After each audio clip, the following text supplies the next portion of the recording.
The heavy gates of Adoran slammed shut behind him. The prince, heir to a throne of gold, walked away with dust on his feet and fire in his heart. No guards, no servants, no crown. Just a name that wasn't his. Obi. He had everything a man could dream of, yet tonight, he was leaving it all behind. Because love, he had learned, is a crown that cannot be worn in pride. Are you certain about this, my prince? The old guard, Ikenna, asked, clutching his staff as though holding on to the last thread of reason. Ikenna's gaze stayed on the misty path ahead. If she must be my queen, I must first be a stranger to her world. Ikenna bowed. Then may the gods guide your disguise. And so, the Prince of Adoran became a wanderer. The clang of the palace gate echoed behind him like the final sound of royalty leaving his bones. He walked for days, blending with the rhythm of ordinary life, mending fences, fetching water for elders, sharing laughter with farmers. The world smelled of dust and roasted yam. He ate from calabashes and slept under trees, far from the marble halls of his birth. Yet his heart was calm, free from the weight of titles. Still, his true purpose burned quietly. Amara, the daughter of Lord Dyke, famed for her beauty that could humble a storm and her pride that could start one. She had been betrothed to the Prince of Adoran since childhood, yet she had never met him. The entire kingdom whispered of her charms, her fiery temper, and her belief that no man was worthy of her heart. Ikenna, now Obi, had to know who she truly was. Would she love a prince in rags the same way she would adore a prince in silk? The answer would decide not just his marriage, but the peace of two kingdoms. It was near the stream that their worlds first collided. The air smelled of hibiscus and wet sand. Women laughed and gossiped as they fetched water, their voices carrying like songbirds. Amara stood among them, elegant, confident, her wrapper the color of ripe palm fruit. Her laughter drew glances. Her presence filled the place. Obi, carrying 2 clay pots, approached quietly. He knelt by the bank, scooping water into his pot. A small boy ran past, tripping and splashing water across Amara's wrapper. She gasped sharply, stepping back. Her eyes flashed like sunlight on a blade. "Are you blind?" she snapped at Obi. "Do you fetch water with your eyes closed?" Obi lowered his head, calm even as laughter rippled among the women. "Forgive me, my lady. It was not intentional." Her friends giggled. One whispered, "Look at him. Can't even hold a pot without trembling." Amara folded her arms, her pride tall as the Iroko tree. "Next time, traveler, watch your steps. Not everyone here can afford to ruin their clothing." Obi's eyes lifted, quiet but steady. "True, my lady. But sometimes, what's ruined on the body is better than what's ruined in the heart." The words fell heavy. Silence briefly washed over the women before laughter returned like a tide. Amara turned sharply, her pride unbent. Obi lifted his pots and walked away, a faint smile tracing his lips. That night, he sat with Ikenna by a small fire outside the village. The old guard stirred the flames with a stick. "You saw her, didn't you?" "I did," Obi said softly. "Her beauty glows brighter than a river at dawn, but her pride runs deeper than the river itself." Ikenna nodded slowly. "Fire cooks yam, but it also burns wood. It depends on what it touches." Obi smiled faintly.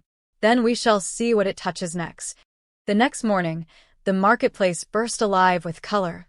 Drums, spices, traders shouting prices, laughter, chaos. Amara moved through the crowd, her anklets jingling like small bells. She was buying beads from a merchant when a sudden shout rose. "Thief!" A ragged man sprinted past, clutching a leather purse, her purse. He vanished between the stalls like smoke. Before anyone could react, Obi dropped the sack he was carrying and dashed after him. He wove through the chaos, dodging baskets and startled goats, his feet pounding the red earth. With a swift leap, he caught the thief's arm and twisted it until the purse dropped. The crowd cheered as Obi returned it to Amara. She stared, eyes wide. "You again," she said, half surprised, half curious. "Do you make it your duty to appear wherever I am?" Perhaps, Obi replied with a gentle smile. It is the gods who enjoy crossing our paths. Her lips parted, caught between irritation and gratitude. Well, thank you, Obi. You're welcome, my lady. But be careful. Thieves are not only those who take with their hands. She frowned slightly. What do you mean by that? He adjusted the strap on his shoulder. Some steal gold, others steal peace. He bowed lightly and walked away, leaving her standing in the sunlight, heart unsettled. That night, as moonlight brushed her window, Amara found herself thinking about the stranger, his calmness, his words that sounded more like proverbs. Who is he really? She wondered. The Festival of Masks arrived days later, a night of drums, dance, and hidden faces. Fire torches lit the village square as dancers whirled in colored cloth. Masks of spirits and animals gleamed under the night. Amara wore a crimson wrapper and a moon-shaped mask, her beauty radiant beneath the firelight. Her eyes searched the crowd, and there he was. Obi, masked in white, moving with ease through the rhythm. When their eyes met, something unspoken sparked. He approached her slowly. May I have this dance? She hesitated, then smirked. You again. Maybe, he said softly, because you're exactly where I need to be. They danced, their steps guided by drums that seemed to echo their hearts.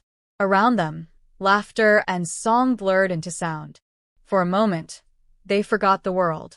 Then Obi leaned closer and said, Many hide behind masks, Amara. Some to deceive, others to be truly seen. Her pulse quickened. And which are you? The one waiting to be seen, he whispered. But when she turned again, he was gone, swallowed by the crowd, leaving her breathless and bewildered. That night, she couldn't sleep. His voice haunted her thoughts. His words, his calm, his mystery. Obi. The name itself felt strange on her tongue. Too simple, too human, too honest. And somewhere far from the noise of the festival, Obi stood on a quiet hill, watching the stars. If only she knew, he murmured, who she's speaking to. The wind carried his words like a secret. A prince, hidden among commoners, falling for the very woman whose heart he was sent to test. The morning after the festival, the market buzzed with chatter. Everyone spoke of the mysterious dancer in white who moved like a whisper of the gods. Some said he was a spirit. Others swore he was a traveler blessed by Allah herself. But for Amara, the memory was not rumor, it was heartbeat.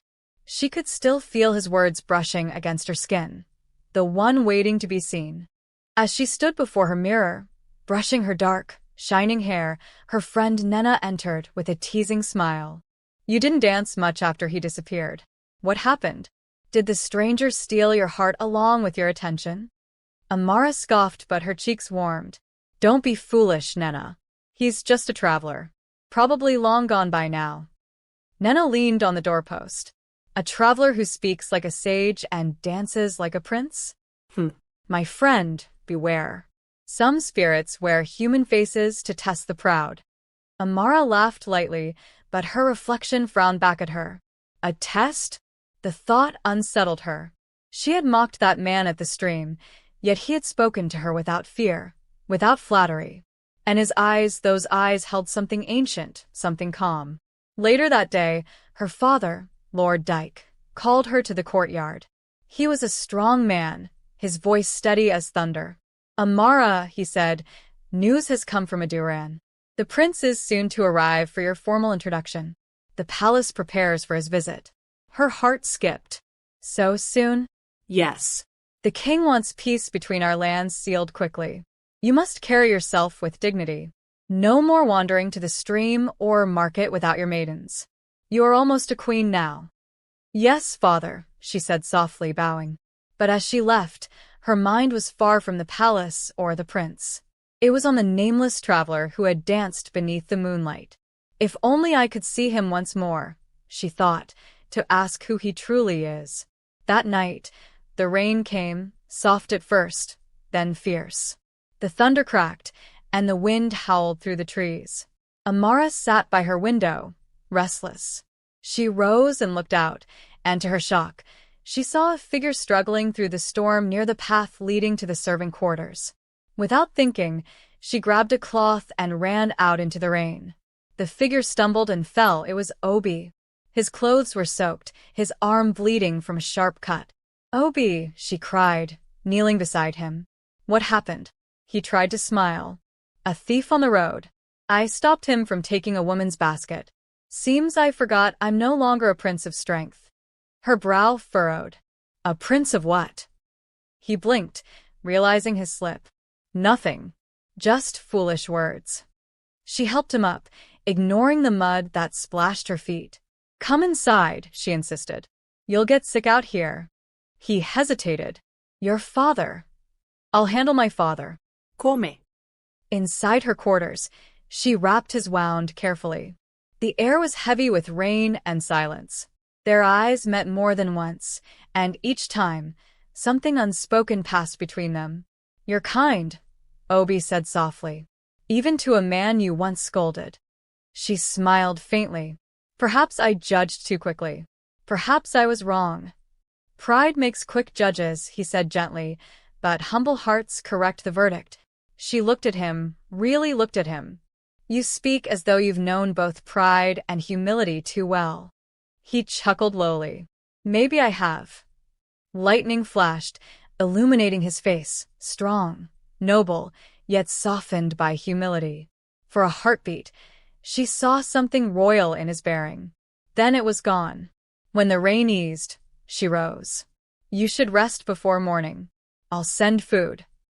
He bowed his head slightly. "Thank you, Amara." She paused. "You know my name?" He smiled faintly. "Who in this village doesn't?" Her heart fluttered. "Good night, Obi." "Good night, my lady." When she returned to her chamber, sleep was impossible. She replayed every moment, his words, his calm, the warmth of his hand in hers. "Who are you really, Obi?" She wondered again. Days passed. The rain stopped, and the village bloomed. Obi recovered quickly, though rumors began to swirl, whispers of a stranger too noble for his clothing, too wise for his trade.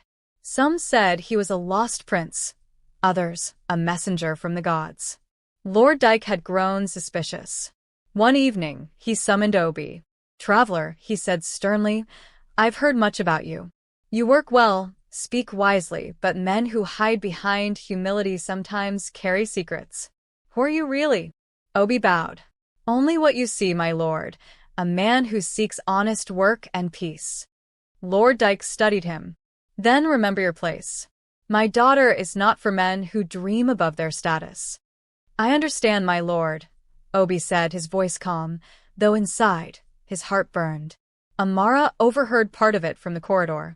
Her father's warning stung her more than it did Obi. That night, she couldn't contain her restlessness. She went searching for him, her steps silent, her heart pounding. She found him by the old tree near the stream, his hood still on, the moon spilling silver over his shoulders. "Obi," she whispered, stepping closer. "Tell me the truth. Who are you?" He turned slowly, eyes filled with both sorrow and strength.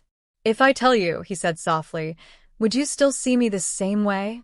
"I don't care who you are," she said, voice trembling. I need to know." He hesitated. "Then meet me here tomorrow, when the first light touches the water. And whatever you see then, let your heart decide." She nodded, her heart thundering. "I will." As she walked away, he watched her go, the night wind brushing his face. "If only she knew," he murmured, "how close the truth already stands." The first rays of dawn kissed the surface of the stream. Mist curled over the water like breath from the gods. Birds stirred in the nearby trees, their songs soft and expectant. Amara stood there, her heart drumming against her chest. She had not slept. The weight of her thoughts pressed heavier than gold. And then, from the path beyond the trees, he appeared. Obi. But not as before. His shoulders were squared, his tunic clean and finely woven, the morning light revealing a quiet nobility she had never noticed fully. His every step carried the grace of someone born to command. She swallowed hard. "You came." "I said I would," he replied gently. His voice carried the same calm, yet something about it now felt royal. You told me I would know the truth today, she said, her voice trembling slightly. Then tell me, who are you, Obi? He looked at her for a long moment. Then he reached into his satchel and pulled out a small leather pouch. From it, he drew a gold emblem, the royal crest of Adoran. Amara's breath caught. Her eyes widened as the morning sun glinted off the gold. Ikenna, she whispered. Yes, he said quietly. Prince Ikenna of Adoran, the man you were promised to marry. The air between them thickened with silence. Amara's lips parted, but no words came. Her heart pounded, shame rising like fire through her veins. You mean, she stammered, all this time I wanted to see you for who you truly were, he said softly. Not as a prince, not as a name, but as a man who needed to know if love could exist beyond titles. Her hands trembled. So, you tested me? He nodded slowly. Not to mock you, Amara, but to understand. The girl I had heard about, proud, untouchable, I needed to see her heart with my own eyes. She stepped back, tears forming. And what did you see, my prince? I saw pride, yes, he said gently, but also kindness. I saw a woman who can be fire and still bring warmth. I saw change. Her chest tightened. And, do you still wish to marry me? He hesitated, the wind whispering between them. I wish to, but not out of duty. Only if your heart truly sees me now. Amara's eyes glistened. I was foolish, she whispered. I spoke without thought. I treated you like dust because I only saw your clothes. I thought worth was in wealth, not in the soul beneath it. She sank to her knees, tears spilling freely. Forgive me, my prince. If only I knew who you were. He stepped closer and lifted her gently to her feet. No, Amara. If you had known, you would have acted differently, and I wouldn't have seen your true heart. The test was for both of us. She looked up at him, her tears blending with a shaky smile. Then let me start again. Not as a bride to a prince, but as a woman to a man. He smiled, his eyes soft with warmth. Then let's both start again. The moment hung between them, gentle as sunrise. A breeze passed, rustling the leaves, carrying their silence like a song of forgiveness. Later that day, the royal trumpets sounded across the village. Word spread quickly. The prince was found, and his bride had passed his test. The people gathered in the courtyard, drums rolling like thunder. King Adoran himself arrived with his royal entourage, his robe shining like the sun. Lord Dyke knelt, his face pale with disbelief as he saw Obi standing beside the king, no longer the humble traveler, but the true heir of Adoran. Rise, Lord Dyke, the king said.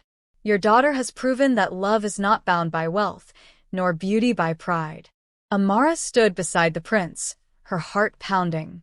Every face in the village turned toward her, those who had mocked her, envied her, and watched her fall. Now they saw a different woman. Prince Ikenna turned to the crowd. Let this be a lesson, he declared, his voice echoing strong and sure. The heart that judges by sight alone may never see the truth. For even a crown can hide beneath rags. The crowd erupted in cheers. The drums beat harder, and songs of joy filled the air.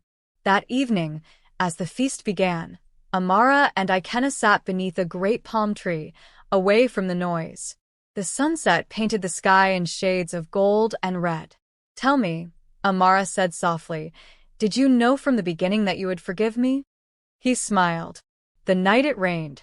When you ran out to help me, that was when I knew. Your heart had already begun to change. She laughed quietly. And I thought you were just a stubborn traveler. Perhaps I was, he said, smiling wider. A traveler looking for his home. She leaned her head on his shoulder. And you found it. Yes, he whispered, in you. The drums softened in the distance. The stars began to blink awake.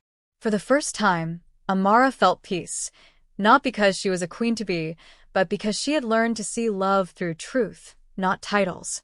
Years later, the story of the prince in disguise became legend. Mothers told their daughters, fathers told their sons. If only she knew that love sometimes walks in rags. And each time the story was told, the listeners would smile, remembering that humility and truth are crowns no gold can. Years later, the story of the prince in disguise became legend. Mothers told their daughters, fathers told their sons. If only she knew that love sometimes walks in rags. And each time the story was told, the listeners would smile, remembering that humility and truth are crowns no gold can buy.